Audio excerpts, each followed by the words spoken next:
नमस्कार दोस्तों, स्वागत है आपका हमारे चैनल न्यूज मार्केट्स 24 में। आज हल्दी के निर्यात में भारत के सामने कई चुनौतियां से जुड़ी बड़ी खबर के बारे में बताएंगे।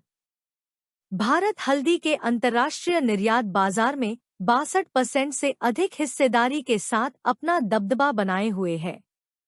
दुनिया के कई देश भारतीय हल्दी की खरीद में गहरी रुचि रखते हैं।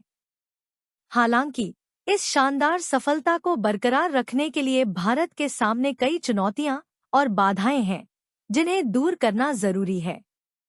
कुछ प्रमुख निर्यात बाजारों में भारतीय हल्दी की खेप को गुणवत्ता के आधार पर अस्वीकार कर दिया जाता है। यह समस्या भारतीय हल्दी की वैश्विक साख को प्रभावित कर सकती है। इसके अलावा घरेलू बाजार में हल्दी के दाम में अत्यधिक उतार चढ़ाव उत्पादकों की आय को प्रभावित करता है। इससे किसानों का हल्दी उत्पादन के प्रति उत्साह और रुचि घटने लगती है। हल्दी की कमजोर गुणवत्ता भी एक बड़ी चुनौती है।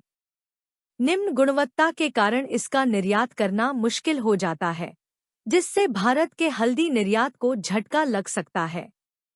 केंद्रीय वाणिज्य मंत्री ने हाल ही में गठित नेशनल टर्मरिक बोर्ड (NTB) को हल्दी के निर्यात और उत्पादन बढ़ाने में एक महत्वपूर्ण कदम बताया है। यह बोर्ड हल्दी के नए अंतर्राष्ट्रीय बाजार खोजने में मदद करेगा।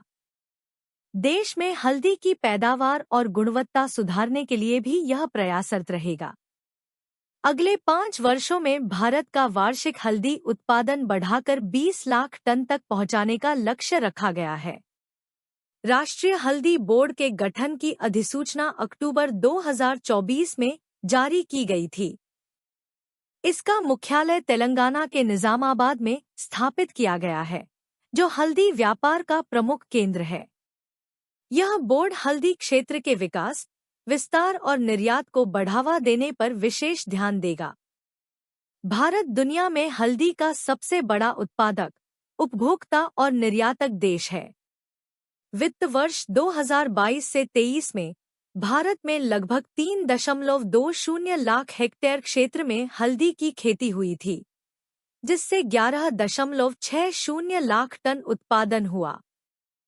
हल्दी की गुणवत्ता सुधारने के लिए उन्नत तकनीकों का उपयोग करना, किसानों को हल्दी की खेती के प्रति प्रोत्साहित करने के लिए स्थिर आय सुनिश्चित करना, अंतर्राष्ट्रीय बाजारों में भारत की साख बढ़ाने के लिए गुणवत्तापूर्ण हल्दी का निर्यात।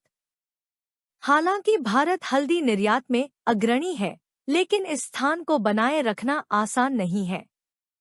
इसके लिए गुणवत्ता, निरंतरता और उत्पादन में सुधार पर ध्यान देना होगा। राष्ट्रीय हल्दी बोर्ड इस दिशा में एक बड़ा कदम है, जिससे भारत की हल्दी को वैश्विक स्तर पर और अधिक पहचान मिलेगी।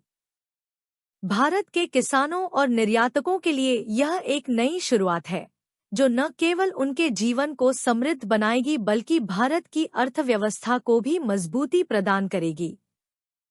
खबर में सिर्फ इतना ही। इसी तरह के न्यूज़ जानने के लिए हमारे चैनल को सब्सक्राइब करना न भूलें और न्यूज़ मार्केट्स 24 देखते रहें।